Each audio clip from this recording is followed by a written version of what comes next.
প্রিয় শিক্ষার্থীবৃন্দ, কেমন আছো তোমরা? আসো আজকে আমরা অনুশীলনী 3.3-এর 13-এর ক এবং গ নাম্বারটা সমাধান করি। তার আগে আমরা একটা জিনিস দেখে নেই যে চিহ্নের কিছু গুণের নিয়ম আছে, সেগুলো দেখে নেই। যদি আমরা প্লাস আর প্লাস যদি গুণন করি তাহলে কি হবে? প্লাস হবে। মাইনাস আর মাইনাস যদি গুণন করি তাহলেও কি হবে? প্লাস হবে। আর যদি প্লাস মাইনাস গুণন করি কি হবে? মাইনাস, মাইনাস প্লাস গুণন করলে কি হবে? মাইনাস হবে। জানো, একটা জিনিস দেখা যাচ্ছে যে দুইটা যদি একই চিহ্ন হয় সেক্ষেত্রে আমাদের প্লাস হচ্ছে, দুইটাই মাইনাস তাহলে কি হচ্ছে? প্লাস। অথচ একটা প্লাস একটা মাইনাস কি হচ্ছে? মাইনাস। একটা মাইনাস একটা প্লাস কি হচ্ছে? মাইনাস হচ্ছে। তাহলে আমাদের মুখস্থ করার দরকার নাই যে প্লাস মাইনাসে কি হয় এটা সেটা। আমরা দেখব দুটো যদি একই চিহ্ন হয় তাহলে কি হবে? প্লাস। দুটো একই চিহ্ন হলে প্লাস, একটা প্লাস একটা মাইনাস বা একটা মাইনাস একটা প্লাস হলে আমরা কি ধরবো? মাইনাস ধরবো। তাহলে আসলে আমরা সমাধানটা করি। দেখো, ব্র্যাকেট এটা গুণনের ন্যায় কাজ করে। এর সামনে কোনো চিহ্ন নাই, মানে কি আছে? এটা অদৃশ্য প্লাস আছে। তাই এই প্লাস আর মাইনাসে কি হয়? মাইনাস হয়। আমরা একটু আগে শিখছি প্লাস আর মাইনাসে কী হয়? -7। দেখো -8 আছে, 80 আর মাইনাস আর মাইনাস গুণন করলে কী হয়? মাইনাস। আমরা দুইটা দেখছি, দুইটা একই চিহ্ন যদি হয় তাহলে কি হয়? প্লাস হয়। দিলাম প্লাস 25। আচ্ছা, এসো এবার দেখি যে এই 7-এর আগে মাইনাস আছে, 8-এর আগে মাইনাস আছে, আর 25 বা 25-এর আগে প্লাস আছে। দেখা যাচ্ছে একই চিহ্ন, দুইটাই মাইনাস, এই 7ও মাইনাস 8ও মাইনাস। যদি এরকম হয় তাহলে আমরা দুটো একই চিহ্ন হলে আগে যোগ করব। কি করব? দুটো একই চিহ্ন তাহলে যোগ করব। 7 আর 8-এ কত?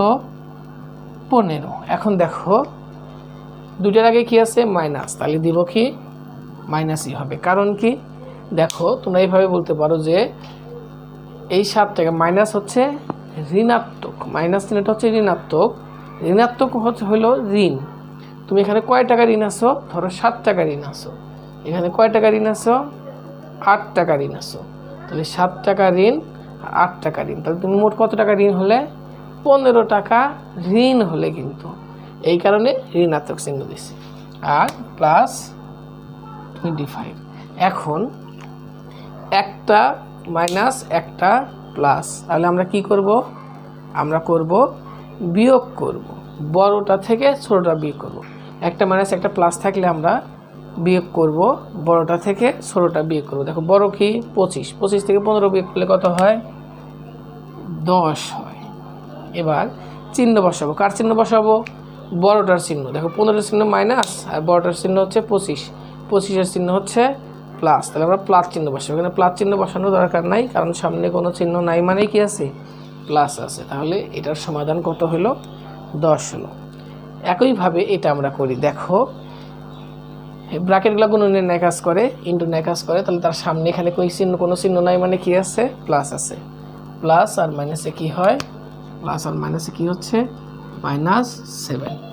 আচ্ছা দেখো, প্লাস আর মাইনাসে কি?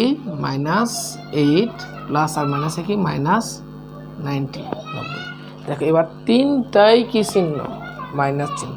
একই চিহ্ন হলে আমরা কি করব? যোগ করব। তাহলে দেখো, 7 আর 8-এ 15, 15 আর 90 কত হয়? 105। আমি কাদের যোগ করলাম? তিনটাই মাইনাসের যোগ করলাম, সেহেতু এখানে আমরা কি দিব? মাইনাস। অথবা অন্যভাবে আমরা বলতে পারি কীরকম, যে মাইনাস মানে ঋণাত্মক। আমি 7 টাকা ঋণ আসছি, আরও কয় টাকা ঋণ আসছি? 8 টাকা ঋণ আসছি, আরও কয় টাকা ঋণ আসছি? 90 টাকা ঋণ আসছি। তাহলে আমি মোট কত টাকা ঋণ আসছি? তিনটাই যোগ করে আমি দেখলাম যে 105 টাকা কি আছি? ঋণ আছি। অর্থাৎ ঋণাত্মক চিহ্ন দিতে হবে। ঋণাত্মক চিহ্ন কি? মাইনাস। তাহলে মাইনাস চিহ্ন দিলাম। বুঝতে পারছি? এখন খ নাম্বারটা এবং ঘ নাম্বারটা তোমরা নিজে নিজে চেষ্টা করো, অবশ্যই পারবে।